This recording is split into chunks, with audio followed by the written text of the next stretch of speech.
daquilo que a gente começou falando no início. O que é clickbait? Para a gente entender um pouquinho mais.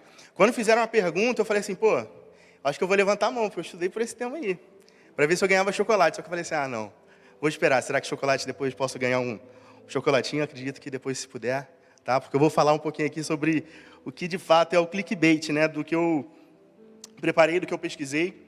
Porque quando a Fernanda me mandou o tema, eu também fiquei pensando assim, caramba, o que será clickbait? O que esse tema, o que a gente consegue abordar com esse tema, né?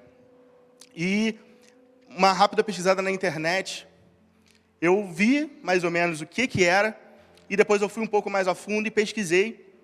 E só para fazer uma introdução, clickbait é que nem a gente falou aqui, é uma publicação, uma publicidade enganosa, é algo que você entra e quando você chega ali não é aquilo que estava sendo prometido.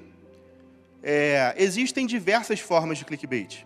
Por exemplo, você pode fazer isso só para gerar engajamento no site, então você bota um anúncio super legal, aí tu fala assim, caramba, será que é aquilo ali? Você entra e vê que não era nada daquilo. Como, por exemplo, tem um clickbait que, particularmente, eu fico muito irritado. Não sei aqui quem gosta de futebol, quem é flamenguista. A gente está passando por uns momentos difíceis nesse início de ano. E a ESPN joga no Facebook assim, técnico de gigante da Série A renunciou. E meu coração se enche de esperança, que eu falei assim, Vitor Pereira saiu, foi embora. Aí quando a gente clica no link, é um técnico do Bragantino, tu fala assim, poxa, era uma chamada só para eu entrar ali. Ou quando é o português que foi embora, a gente entra, não era ele. É só para a gente entrar naquele site e gerar engajamento. Então eu fico muito irritado com clickbait. E ainda tem outro tipo de clickbait, que é aquele clickbait que ainda faz a gente perder dinheiro. Que, por exemplo, anuncia PS5 por 2.999. A gente sabe que não é esse valor. Mas a gente fala assim, é promoção. Aí vem o acampamento de vocês, né? O golpe está aí, cai quem quer. Aí a gente vai lá, entra no link e acaba caindo nesse golpe também. Então tem diversas formas de clickbait. Então clickbait é uma publicidade enganosa, onde você entra chamado por um tema e quando você entra na íntegra você vê que não é nada daquilo. Então será que hoje, que a gente vai conversar aqui, será que a nossa vida é essa publicidade enganosa? Será que a nossa vida reflete um pouco disso? Será que a nossa vida mostra que nós somos uma coisa e quando a gente acessa, a gente vê que a gente não é aquilo? Então vai ser um pouquinho sobre isso que a gente vai conversar.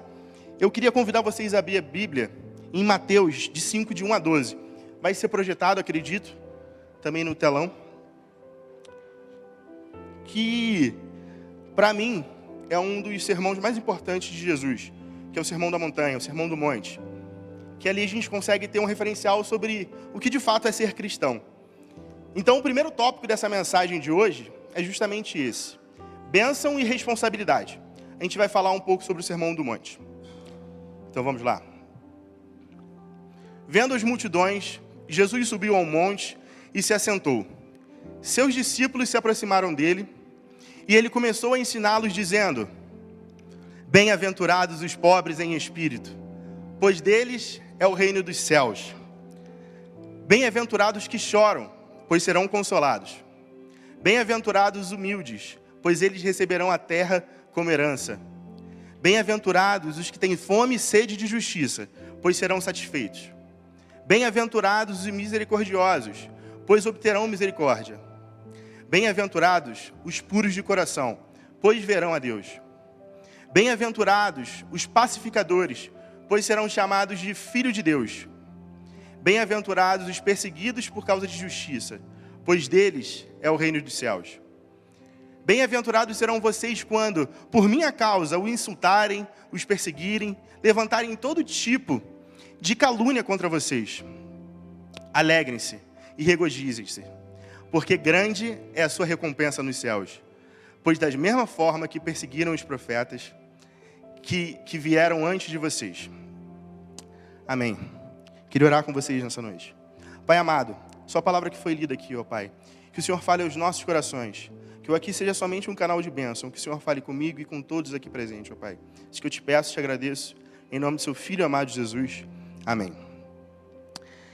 Então, eu queria começar primeiro, para a gente destacar essa passagem da bem-aventurança, né? E quando a gente entende o que é ser bem-aventurado, né? A primeira pergunta que vem, o que é ser bem-aventurado?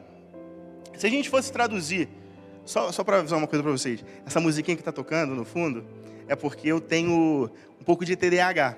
Então, às vezes eu fico me distraindo e eu tenho uma música para botar como foco. Eu acredito que vocês também vão ficar com foco na mensagem, vão conseguir prestar atenção. Quando eu vejo alguém olhando para o lado, eu acabo olhando também e fico assim, daqui a pouco, onde que eu estava falando? Então, geralmente eu boto uma música para eu conseguir me concentrar. Espero que vocês se concentrem também. Só para deixar claro que vocês vão ficar assim, eu estou ouvindo alguma coisa. É a música mesmo, tá? Só para a gente ficar mais tranquilo. Então, voltando, o que é ser bem-aventurado? Bem-aventurado, se a gente fosse traduzir direto do grego, vem da palavra makarios, que quer dizer felizes. Existem até muitas versões da Bíblia que trazem esse texto como felizes os que têm fome e sede, felizes os que... Só que existe uma linha teológica, que eu também acredito, que quando a gente fala de bem-aventurado, é mais profundo do que somente você pegar a raiz da palavra e traduzir. Tem sempre algo a mais que Jesus quer falar com a gente. E quando a gente olha a palavra bem-aventurado, a gente não consegue reduzir a felicidade somente. Porque felicidade, convenhamos que é algo muito subjetivo. A felicidade para mim é uma coisa, para você é outra, para outra pessoa é outra. Então acaba sendo uma coisa muito subjetiva. Por isso que muitos estudiosos da Bíblia deixam a palavra bem-aventurança como algo mais objetivo. E é isso que a gente vai tratar essa noite. A gente não veio falar aqui sobre algo subjetivo, porque o cristianismo não é algo subjetivo. A gente veio conversar, aprender e ter esse momento de comunhão para aprender algo objetivo sobre a palavra de Deus. E a bem-aventurança entra nesse tema, em algo que é sólido, algo que é objetivo. E tem um livro, inclusive, que fala sobre isso, que é Lendo o Sermão do Monte, com John Stott, que é um livro muito bom, que a gente consegue observar John Stott fazendo um pouco desses paralelos entre felicidade ser subjetiva e a bem-aventurança sendo uma coisa mais objetiva. E uma coisa que ele destaca no livro, dentro dessa passagem de bem-aventuranças, são as bênçãos e a responsabilidade que a gente tem em cima desse texto. E tem uma série também, como a gente é bem novo, né? A gente gosta de série. Tem uma série que até saiu no Netflix há pouco tempo, que eu particularmente gosto muito, eu vi antes quando estava só no aplicativo, que é The Chosen. Não sei se muitos aqui viram. Eu vou dar um spoiler dessa série, porque eu vou te falar, tá tudo na Bíblia, tá? Tem algumas coisas que eles botaram ali que não estão, mas que é só para fazer aquilo ali, mas não tem problema eu dar um spoiler da série. Porque eu acho engraçado. Quando tinha novela, por exemplo, da Record, eu chegava em alguns locais que a pessoa falava assim, não, você não sabe o que vai acontecer hoje no capítulo. Eu falei, eu sei, pô. Eu sei o que vai acontecer, tá escrito ali. Então não tem problema eu dar um spoiler para vocês sobre o que acontece nessa série. E no último episódio da segunda temporada, é quando Jesus vai fazer o Sermão do Monte. Então ele é junto com os discípulos, ele senta ali com Mateus para começar a desenhar. E na série ele fala sobre ser um mapa, sobre o Sermão do Monte. Muito obrigado. Sobre o Sermão do Monte, ser um mapa para como a gente consegue chegar até Deus. O que de fato é ser um cristão. E quando a gente olha para esse sermão que começa nesse capítulo 5 e se estende, mas essa introdução a gente consegue perceber que Jesus deixou para a gente um caminho de como a gente consegue ser de fato um cristão. Como a gente consegue de fato não viver uma vida que é uma publicidade enganosa. Como a gente consegue ser Cristo, ser imagem e semelhança de Deus, ser mini estátuas de Deus. E a gente consegue enxergar que isso, quando a gente percebe que é o caminho, que é um mapa, que é algo que a gente consegue ter um referencial de como ser um cristão, a gente consegue ver a objetividade dessa palavra, bem-aventurado. Como não algo somente relativo, subjetivo, mas algo concreto. Algo que a gente consegue aplicar nas nossas vidas e a gente precisa cada dia mais aplicar o Evangelho na íntegra, na objetividade que ele tem. E eu queria que vocês gravassem esse primeiro tópico como bênção e responsabilidade. mas agora eu vou voltar um pouquinho para o clickbait, para esse segundo tópico, porque você deve estar se perguntando, mas o que o Sermão do Monte tem a ver com clickbait? E eu separei algumas coisas aqui que eu queria que a gente olhasse agora para dentro de nós, né? Para a gente olhar para dentro da nossa vida. Se a gente de fato vive isso que a gente acabou de ler, se a gente se encontra e a gente se encaixa nesse grupo que Jesus está falando dos bem-aventurados, quem são, se a gente consegue enxergar isso na nossa vida. Por exemplo, a gente é um golpe, e a gente vive uma publicidade enganosa, a gente quer ser pertencente a um grupo, a gente quer ser pertencente à cultura, e a gente acaba postando algumas coisas que é só para gerar engajamento e gerar like, mas que por dentro a gente fala assim, isso aqui não sou eu. Essa vida que eu estou mostrando aqui no meu Instagram não é verdade, mas eu preciso postar isso, porque isso aqui gera clique, isso aqui gera curtida, isso aqui me gera dopamina. E a rede social nada mais é do que isso, a gente posta porque a gente quer ver o coraçãozinho batendo lá em cima, chegando notificação de ali, curtiu minha foto, meu crush curtiu minha foto, e aí você começa a postar mais, gostou desse engajamento, porque a rede social funciona dessa maneira. Você posta aquilo ali, você vê assim, um público X gostou, e esse público X é o que eu quero alcançar, então eu vou começar a postar mais sobre aquilo ali, porque aquele meu público vai gostar daquilo que eu estou falando. Eu sou aquilo? Não, mas eu posto aquilo, porque eu preciso entrar nesse grupo. Quantas vezes a gente mostra essa banca, mas na verdade a gente não é aquilo. Então a gente olha para dentro e reflete, será que a minha vida é um clickbait? Será que eu preciso postar determinadas coisas? Será que eu preciso fazer determinadas coisas para ser aceito?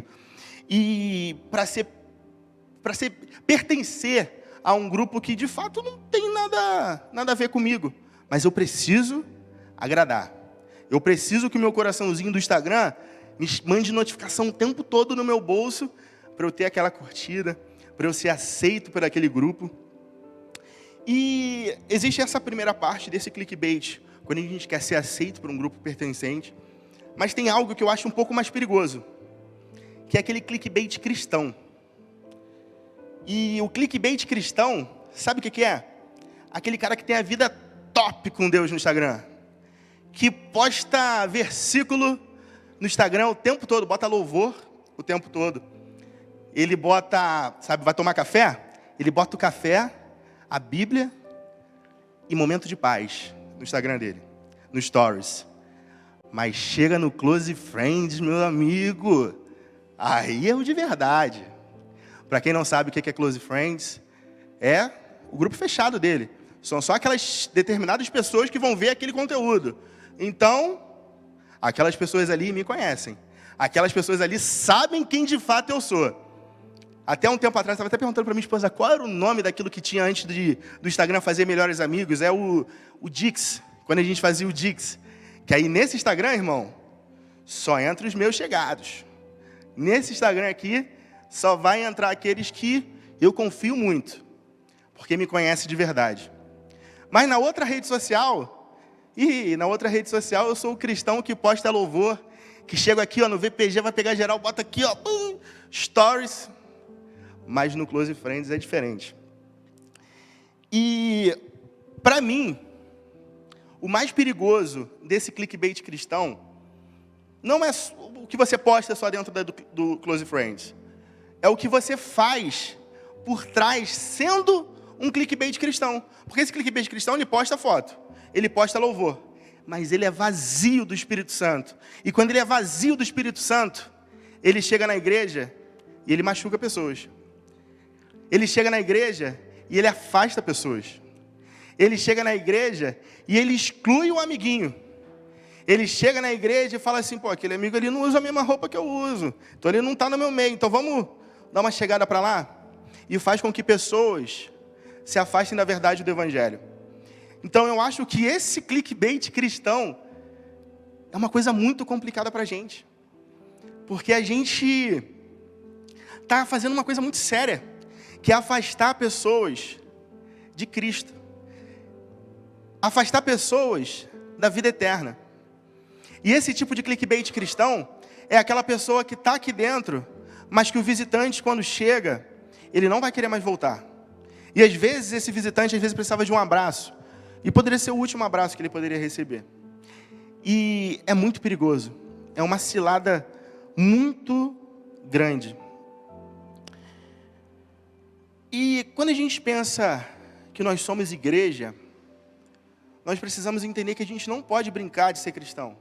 Que a gente não pode fazer da nossa vida uma publicidade enganosa. A gente não pode fazer da nossa vida algo que as pessoas olhem para a gente, enxerguem algo, mas quando a gente precisa daquela mão amiga do cristão, daquelas pessoas que choram com que choram, a gente não está ali. Porque, de fato, a gente não vai ser aquilo ali. Aí a gente vai entrar para a felicidade, para o bem-aventurado, subjetivo. Que a gente vai entender que nós somos felizes pelo aquilo que eu acho que é ser feliz. Mas eu não sou bem-aventurado. Eu machuco o meu próximo. Eu não amo o meu próximo. E esse tipo de clickbait, eu acredito que é muito doloroso e crucial. Porque a nossa briga como cristão precisa ser sempre contra o pecado. A gente tem essa natureza de brigar contra o pecado, e o nosso próprio pecado. Mas nunca brigar contra o pecador.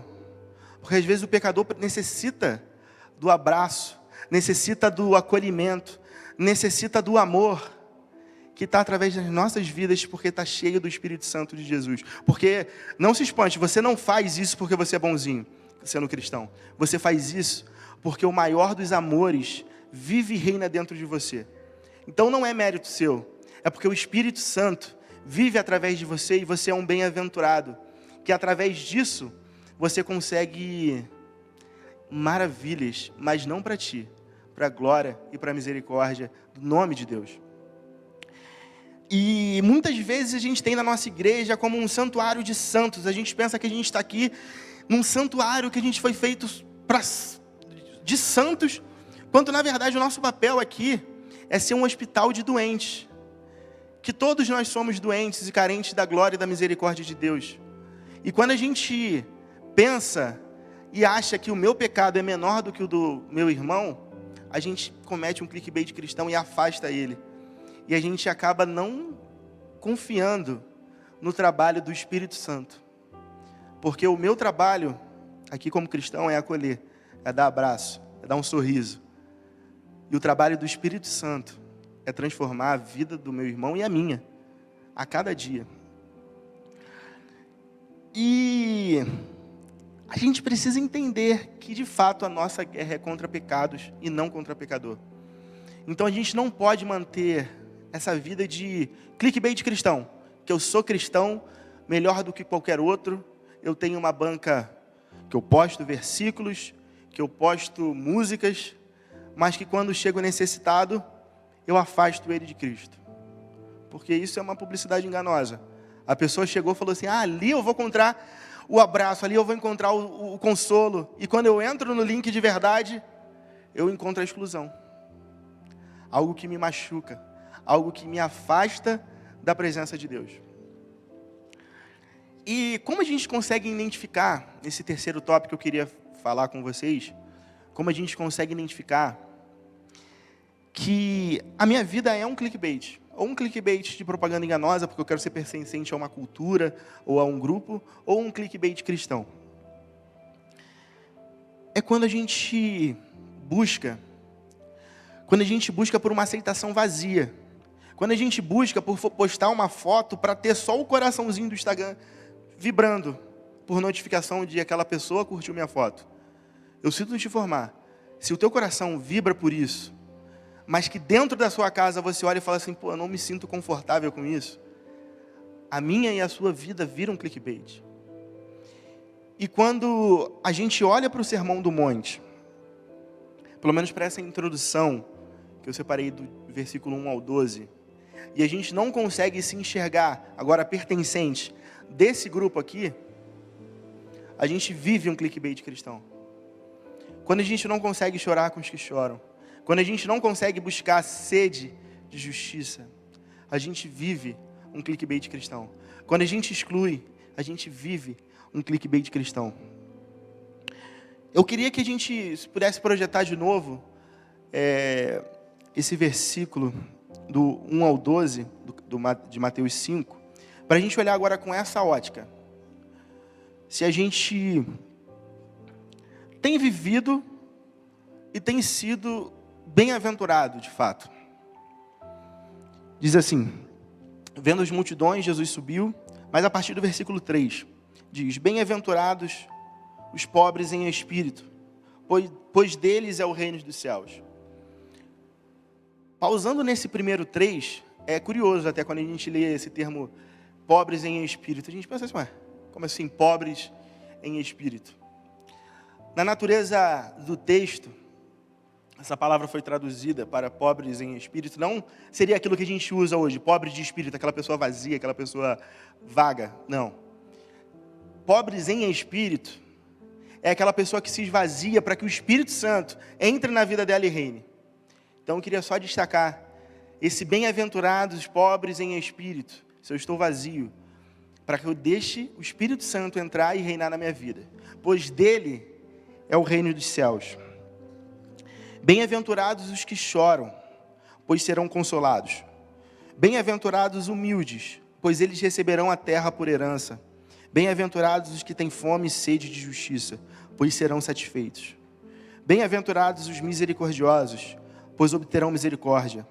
Bem-aventurados os puros de coração, pois verão a Deus. Bem-aventurados os pacificadores, pois serão chamados filhos de Deus. Bem-aventurados os perseguidos por causa de justiça, pois deles é o reino dos céus. E bem-aventurados serão vocês quando que por minha causa os insultarem, os perseguirem, levantarem todo tipo de calúnia contra vocês. Se hoje você não consegue se enxergar nesse grupo de bem-aventurança, a gente acaba entrando num clickbait cristão. Se a gente não busca todos os dias isso, a gente vive esse clickbait cristão. A gente bota a armadura de cristão, a gente bota a máscara, que nem aquela máscara que a gente preparou ali, linda, que os adolescentes fizeram durante a semana, de cristão, só que na verdade tem um fundo atrás que não é aquilo que condiz.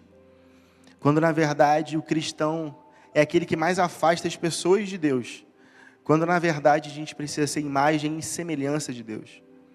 A gente precisa buscar por justiça, a gente precisa buscar por misericórdia, a gente precisa conceder misericórdia para o nosso próximo. E quando a gente bota a máscara de cristão e não faz isso, a gente está, de fato, sendo um clickbait cristão. E no início, no primeiro tópico, agora já estou finalizando, eu falei para a gente gravar aquela palavra, bênção e responsabilidade. Para a gente agora analisar de novo. Eu gosto muito de ler, quando eu prego, geralmente eu gosto muito de ler a Bíblia, porque a gente está falando da palavra de Deus, e esse sermão aqui mexe muito comigo, porque de fato é algo que Jesus deixou claro para a gente. Isso aqui é um sermão direto do nosso Senhor e Salvador, o que Ele deixou de ensinamento para a gente. E quando John Stott, naquele livro Lendo o Sermão do Monte, ele mostra essa bênção e essa responsabilidade, ele mostra aquilo que a gente tem como responsabilidade como cristão. Não que a gente não receba bênçãos, e as bênçãos estão ali, junto nesse texto que a gente acabou de ler. Por exemplo, eu vou ler mais uma vez. Bem-aventurados os pobres em espírito, pois deles é o reino dos céus. O reino dos céus é uma bênção concedida para cada um de nós. Mas com isso, vem uma responsabilidade. A gente precisa ser pobre em espírito. Bem-aventurados os que choram, pois serão consolados. E a bênção é que nós seremos consolados. Mas a responsabilidade é chorar, se humilhar perante Deus. Bem-aventurados os humildes, pois eles receberão a terra por herança. Nós teremos a bênção de receber a terra por herança, mas tendo a responsabilidade de ser humilde. Bem-aventurados os que têm fome e sede de justiça, pois serão satisfeitos. Nós teremos a bênção de ser satisfeitos. Mas nós temos a responsabilidade de ter fome e sede de justiça. Bem-aventurado os misericordiosos, pois obterão misericórdia. Nós teremos a bênção de receber misericórdia. Mas nós temos a responsabilidade de ceder misericórdia. Bem-aventurados os puros de coração, pois verão a Deus. Nós teremos a bênção de ver a Deus. Mas nós temos a responsabilidade de ser puro de coração. Bem-aventurados os pacificadores, pois serão chamados filhos de Deus. Nós temos a bênção de ser chamados filhos de Deus. Mas temos a responsabilidade de sermos os pacificadores. Bem-aventurados os perseguidos por minha causa, pois deles é o reino dos céus. Nós temos a bênção de receber o reino dos céus, mas a nossa responsabilidade é quando a gente é perseguido por causa de justiça. A gente tem a responsabilidade de divulgar o reino dos céus, e se a gente for perseguido, nós sabemos, como diz em Romano, que nem morte, nem vida, nem altura, nem profundidade nos afasta do amor de Deus. Bem-aventurados serão vocês quando por minha causa os insultarem, os perseguirem e levantarem todo tipo de calúnia de vocês. Mas alegrem-se, regozijem-se, porque grande é a sua recompensa nos céus. Pois da mesma forma que perseguiram os profetas que vieram antes de vocês. E Jesus é muito claro que Ele mostra as bênçãos de você ser cristão no início do Sermão do Monte. Mas Ele também mostra a responsabilidade do que é ser de fato cristão.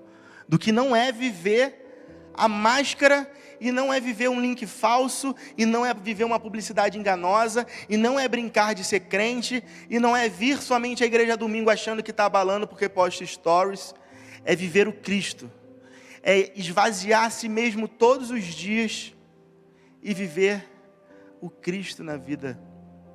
Em Gênesis, fala da criação do homem, fala que fomos feitos à imagem e semelhança de Deus. E esse termo no hebraico, imagem e semelhança, nos volta a pequenas estátuas.